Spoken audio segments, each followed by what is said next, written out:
Salut à vous, c'est Barbuche. Alors aujourd'hui, une petite vidéo pour vous parler de Linux Mint 19 Tara qui est donc sorti. Donc je l'ai installé sur mon PC et très bonne surprise comme toujours, hein, une très bonne distribution, hein. Donc déjà, pour information, elle est basée sous Ubuntu 18.4 LTS, donc la toute nouvelle mouture de Ubuntu. Euh, et donc quelque chose d'assez costaud. Première chose, l'installation, pas de grosses nouveautés, hein. On ne retrouve pas, comme sur Ubuntu, l'installation minimale avec la possibilité d'installer vraiment le système d'exploitation au minimum quoi, au minimum, voilà, vraiment à juste le basique sans avoir trop de logiciels. Donc ça, on ne le retrouve pas. On regrette pas. Bon, c'est pas dramatique, hein, en soi.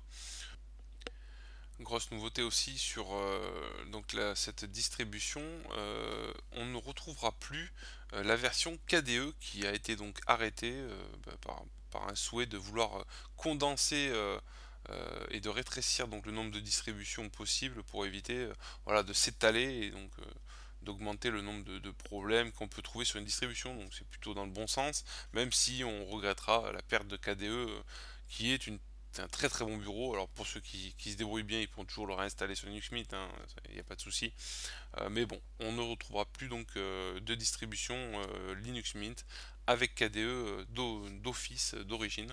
Donc maintenant on ne retrouvera plus que Cinnamon, donc le bureau officiel de Linux Mint, Mate, donc la version plus légère, et XFCE aussi, une autre version un peu plus légère avec voilà, c'est trois bureaux différents donc pour cette distribution. Euh, on va faire dans l'ordre. Toute première chose, quand on a installé, on retrouve cette petite fenêtre de bienvenue qui a été modifiée et qui est très très bien faite. Maintenant, on accède à voilà, pas mal de tout ce qui, on va dire, tout ce qui est nécessaire au début après l'installation euh, se retrouve là-dedans. Alors ça va être surtout pour les nouveaux venus, je pense. C'est sur eux que ça va surtout être important pour de suite prendre en main le système d'exploitation. Bon, c'est très bien fait. Voilà, ça vous permet de lancer vraiment les icônes, tous les items, on va dire, importants du système d'exploitation. Donc les instantanés, on va en parler après. Les pilotes, gestionnaire de mise à jour, les paramètres système, le gestionnaire de logiciels et voilà, de la documentation, quoi. Quelque chose de très bien fait, donc c'est très bien pour les nouveaux arrivants, ça leur permet un peu de mettre un peu le nez dedans sans de suite avoir besoin de fouiller un peu partout dans le système d'exploitation.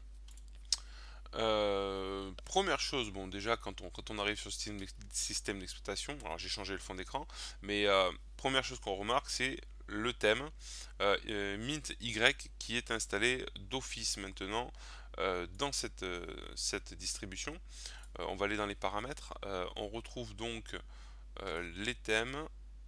Alors pour information, on se retrouve sur un Linux avec un noyau 4.15 et surtout important, un Cinnamon 3.8.7 avec toutes les nouveautés qui ont été attendues sur cette nouvelle version de Cinnamon qui apporte tous les versions, donc tout est pris en charge au niveau de GT 4.3 et ils prennent automatiquement tout ce qui est HIDPI en compte. Donc vraiment une mouture qui est vraiment va vraiment maintenant dans le détail et beaucoup plus affinée. Donc c'est plutôt pas mal. Ce qui nous permet d'avoir des thèmes, on va dire, adaptés comme int y à l'HIDPI, je vais y arriver à le dire. Donc c'est pour ça qu'on retrouve ce thème d'office maintenant. Et le petit avantage aussi, c'est qu'on retrouve donc ce thème mint y, donc toujours pareil, on le retrouve en dark et en normal, en lumineux, hein. Sauf que sur l'ancienne version, en version Mint X, on retrouvait pas mal de couleurs différentes. C'est le seul bémol que je dirais. Pour l'instant, ils n'ont pas développé au niveau du bureau.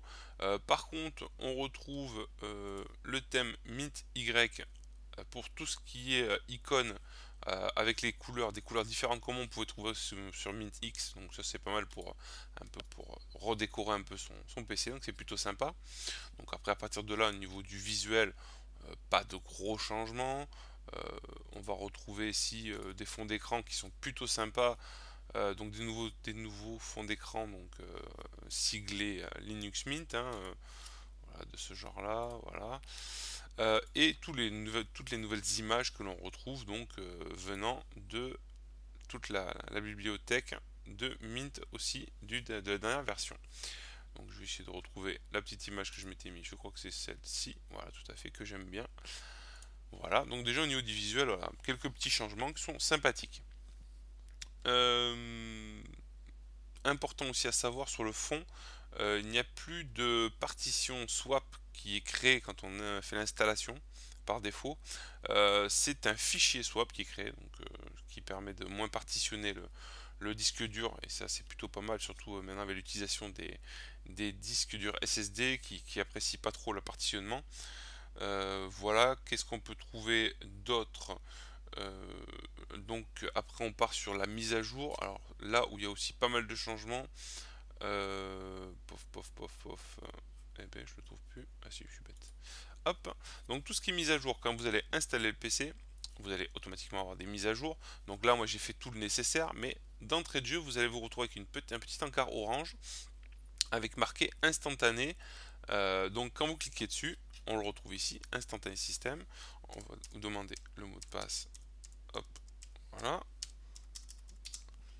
Voilà. Et les instantanés système, c'est plutôt pas mal. Ça va vous permettre de faire une sauvegarde, une image de votre instantané, hein, c'est le cas de le dire, de votre système d'exploitation pour pouvoir le restaurer si un jour vous avez un souci, un plantage, une mise à jour qui ne fonctionne pas bien.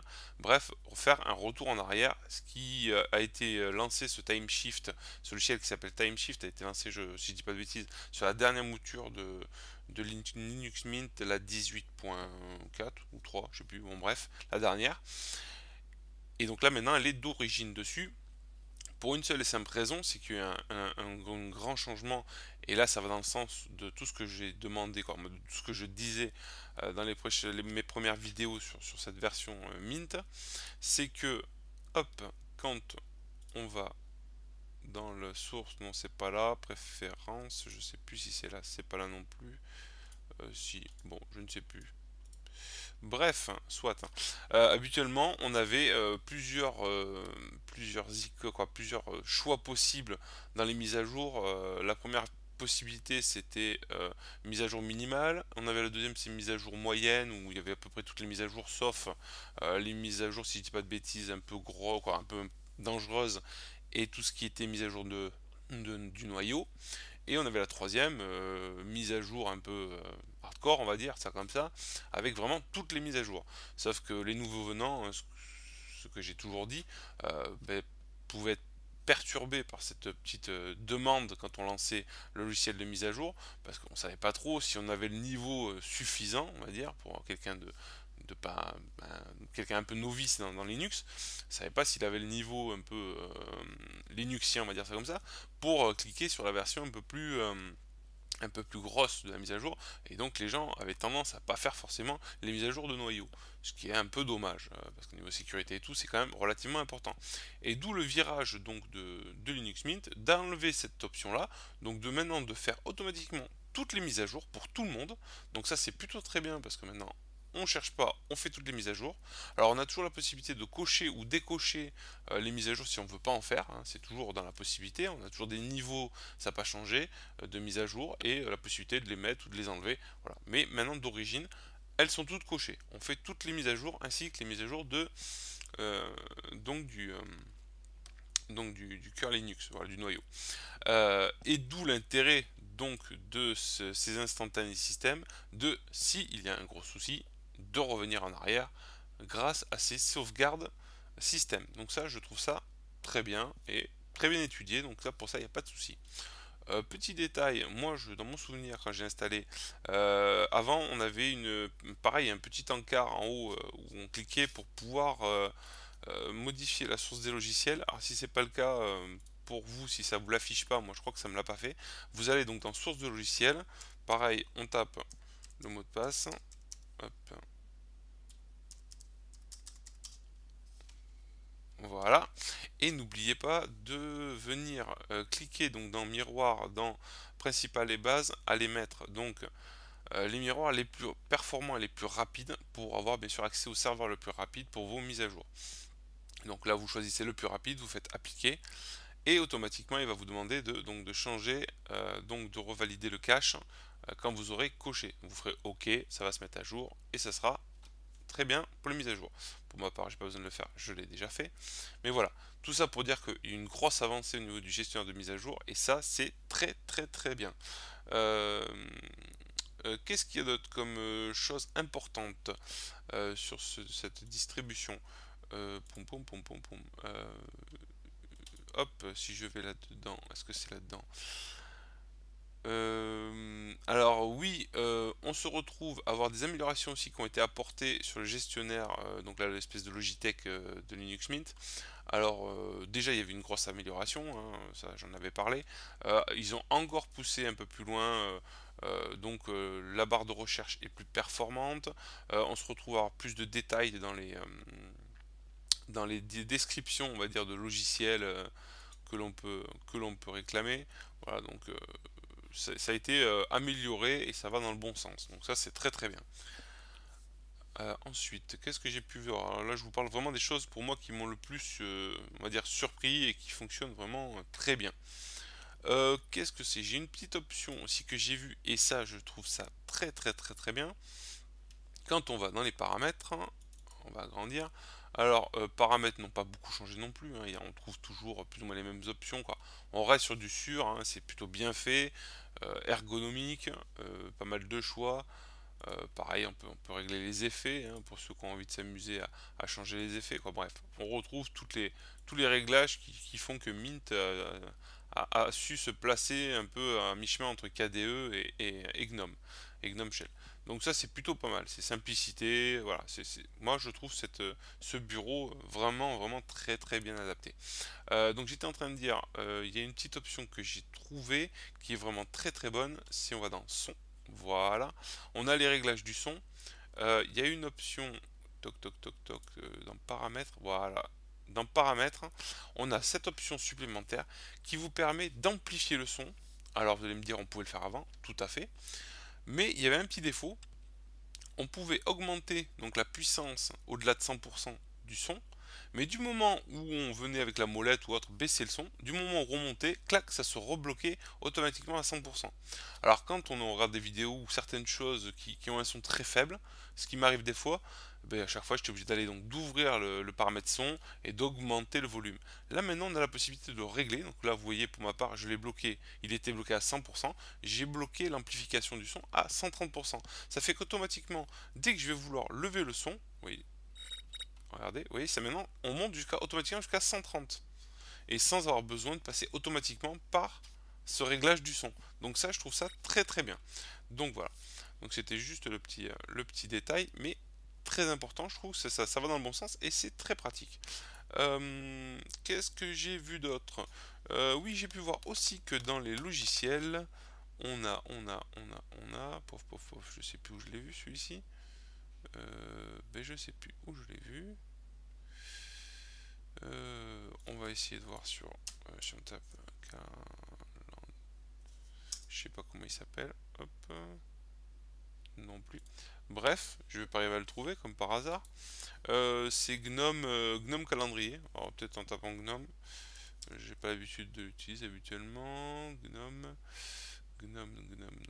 agenda plutôt c'était, voilà, c'est celui-là. Donc maintenant est un agenda, donc, excusez-moi, donc le logiciel agenda est installé d'office, maintenant par défaut. Donc quelque chose qui fonctionne très bien, qui a fait ses preuves, voilà. Un bon logiciel que l'on peut coupler donc on peut le coupler à, mince, je vais y arriver, à des comptes. Voilà, ça va arriver à sortir de ma bouche quand même que j'arrive à dire quelque chose. Donc on peut le coupler, voilà, à nos comptes Google, Nextcloud, Microsoft, bref, quelque chose d'habituel qu'on trouve un peu partout, mais c'est plutôt sympa. Et on se retrouve avec nos comptes, nos calendriers affichés sur le PC. Donc ça c'est plutôt sympa et c'est installé par défaut. Pour ma part, je réfléchis, mais je crois qu'après, alors il y a eu une petite remise un peu à niveau aussi du visuel, hein, parce que quand on regarde, il y a quelques petites choses, voilà, qui ont un peu amélioré. Je ne sais plus aussi que j'ai vu qu'il y avait quelques petites modifs, mais bon, rien de transcendant. Qu'est-ce que j'ai pu voir d'autre? J'ai installé quelques petits logiciels. Alors pour information, quand j'ai fait mon instantané système, euh, je me retrouve avec un fichier qui est pas loin du 10 gigas.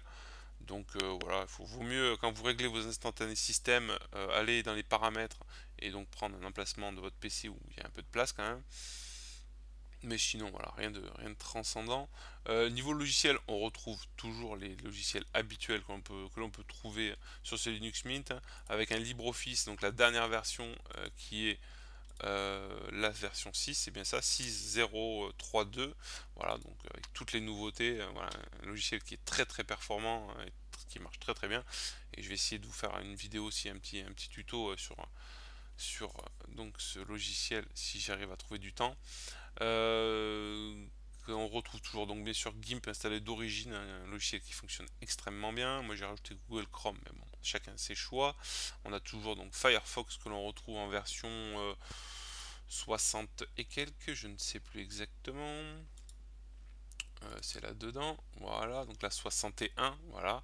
Donc pareil, hein, toujours pareil, un système d'exploitation qui fonctionne très bien et qui, depuis qu'ils ont donc instauré le sync, la petite application sync, vous installez, mince, je vais y arriver, vous enregistrez un compte sur la page sync donc de Firefox et automatiquement il va enregistrer tous vos contacts et vos liens, un peu comme Google le fait avec votre compte Google.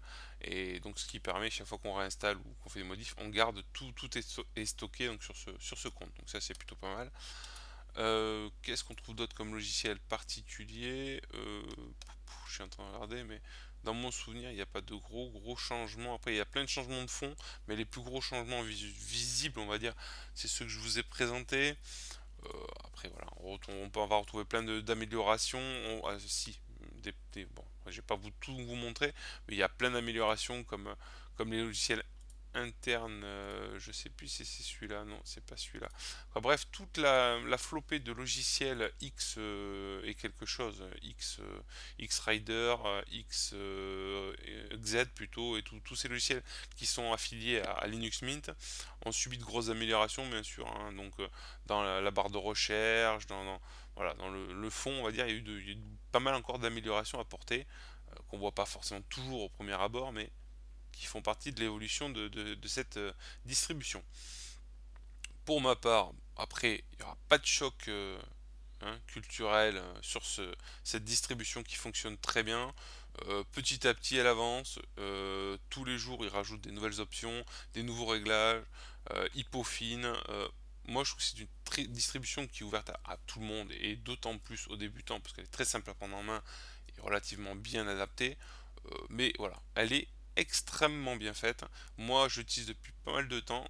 J'arrive pas à me décrocher de cette distribution parce que je la trouve voilà, très pratique et très simple et bien étudiée, peu de bugs. Voilà, quelque chose qui tourne très bien. Donc pour ma part, testez cette distribution pour ceux qui ne la connaissent pas. Pour les autres, dites-moi ce que vous en pensez. Donnez-moi vos petits avis, ce qu'il y aurait que j'aurais oublié de parler. Mais bon, on va dire dans le gros de cette distribution. Voilà, ça va toujours de l'avant. Donc j'espère que cette petite vidéo vous a plu. N'hésitez pas à mettre les commentaires sous la vidéo. Et puis moi, je vous souhaite une bonne continuation et à une prochaine vidéo. Allez, ciao, bye bye. Allez, au lit.